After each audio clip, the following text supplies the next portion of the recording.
Rupture collective du jeûne à la RTI, la communauté musulmane de l'entreprise a partagé un repas avec les agents des autres communautés religieuses. L'initiative du réseau des femmes musulmanes d'Afrique section Côte d'Ivoire, le point avec Mamadou Kouassi.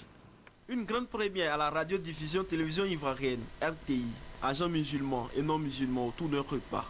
La rupture collective du jeûne, une initiative de la section Côte d'Ivoire du réseau des femmes musulmanes d'Afrique, REF-MASSI, pour renforcer la cohésion sociale. Nous partageons les mêmes valeurs que la RTI.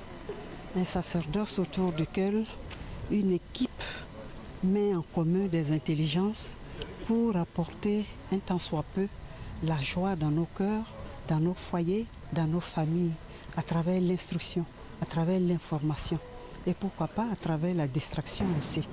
Le directeur général de la RTI salue l'initiative de REF-MASSI.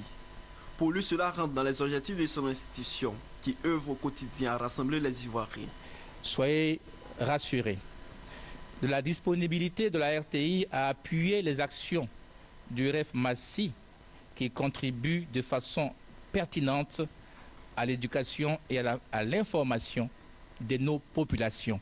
Pour les agents, ce moment de partage devait être une institution afin d'améliorer les rapports humains. C'est la note de solidarité entre chrétiens et musulmans. C'est comme ça que ça doit être chaque année pour que la Côte d'Ivoire puisse évoluer dans la paix. Désormais, nous formons une seule famille. Et c'est l'un, j'allais dire, des principes fondamentaux de l'islam. Accepter l'autre malgré ses différences. Pardonner à l'autre malgré ses différences. Et je crois que tout ça concourt aussi à avoir une incidence positive sur notre travail ici à la télévision.